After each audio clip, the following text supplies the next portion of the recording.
Vampires have always been tied to sex from their first depictions, like the 1748 poem The Vampire by German poet Ossenfelder. Very quickly, vampires were also linked to homosexuality, both in Coleridge's poem Christabel in 1797 and Le Fanu's book Carmilla in 1872, the latter of which came out just 5 years before the publication of Dracula.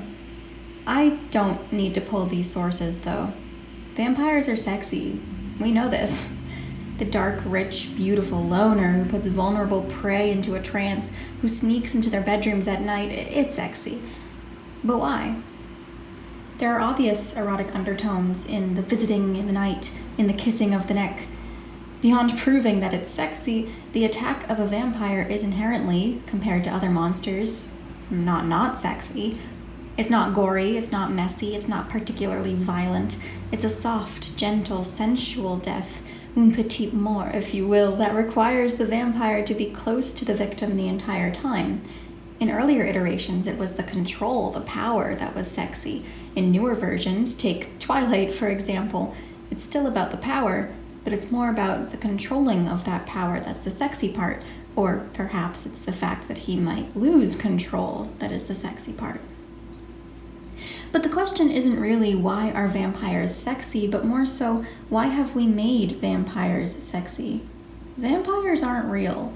Humans invented vampires. Humans continue to reinvent and reinvent and reinvent vampires, so why in almost all cases do they remain so sexy? At the end of the day, vampires are killers. Why have we chosen to invent a creature that makes death, or the threat of it, sexy?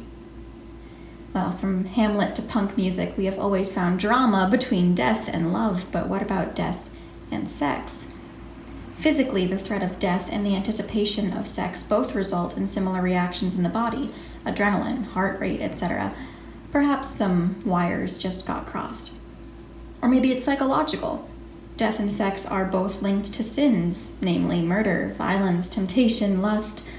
Lust may be a sin, but it's something we all feel.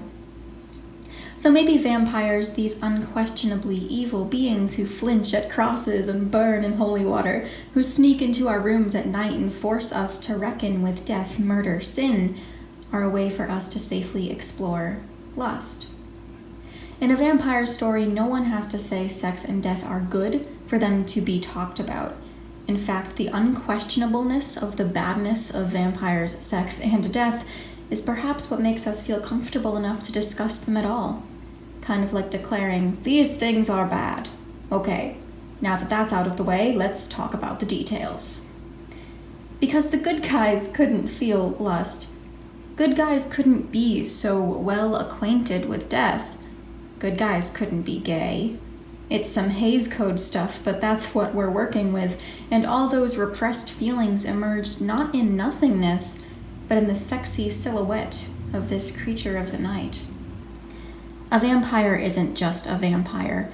It's a representation of all the things we want to do but can't, of all the things we want to think about but shouldn't, and it's appearing in your bedroom in the middle of the night and demanding you face these sinful things and reckon with them. It's forcing you to feel lust. It's forcing you to face death, whether society wants you to or not. In that way, vampires can be freeing.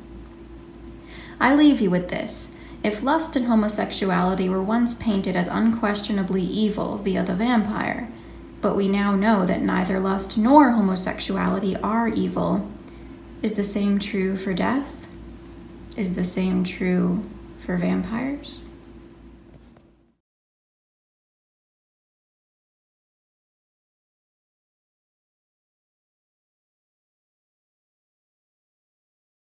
If you liked my nails, be sure to go to maniology.com. Use our code CHILL10 to receive a 10% off all regularly priced items. Be sure to leave a like below and subscribe if you would like more content like this. Happy Halloween!